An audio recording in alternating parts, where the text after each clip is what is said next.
Les adieux de Jacques Legros sur TF1. C'est pas facile. Son discours émouvant au téléspectateur Jacques Legros et le 13h de TF1, c'est de l'histoire ancienne. Le journaliste a présenté son ultime rendez-vous ce vendredi, 9 mai 2025, avec une vive émotion dans la voix et le regard. Il s'attendait à des surprises, il n'a pas été déçu.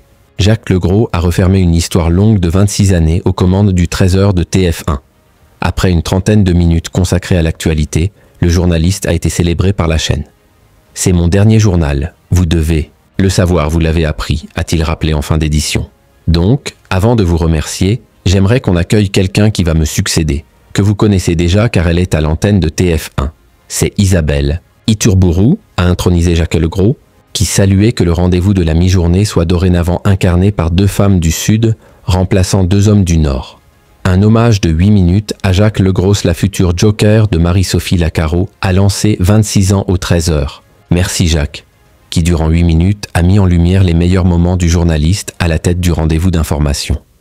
Des scènes des coulisses, dans la tour de TF1, ont offert une immersion aux millions de téléspectateurs présents pour ce dernier acte. Ses premiers pas à LCI, un incident technique ayant plongé le journaliste dans le noir ou l'animation d'un JT orné de longues boucles d'oreilles ont aussi été intégrés dans ce long best-of. Et le voix off de conclure « C'est pour nous que ce n'est pas facile, Jacques ». Jacques Legros, qui a repris l'antenne, a expliqué pourquoi il répétait cette formule « ce n'est pas facile ». Avant de longuement remercier sa rédaction. « Je voudrais tous vous remercier pour ces belles années en votre compagnie, certains depuis fort longtemps.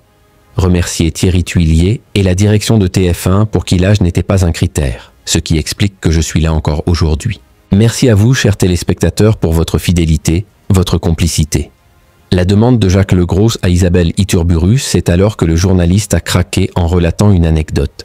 « Chère Isabelle, je voudrais te raconter une histoire qui se passe en Gironde, dans un village où j'avais l'habitude d'aller, a-t-il commencé. C'est Lucette qui m'accueille un jour qui me dit « Vous vous souvenez de la dame qui était devant vous l'autre jour? Elle est revenue me voir après votre départ et m'a dit « Tu connais ce monsieur ?» Eh bien oui, je le connais. Parce que moi j'ai mangé avec lui. Oui, je vous assure, j'ai mangé avec lui. Elle confondait légèrement le réel et le virtuel. Et en fait, oui, j'avais mangé avec elle parce que j'étais en face d'elle où elle avait sorti son assiette pour déjeuner.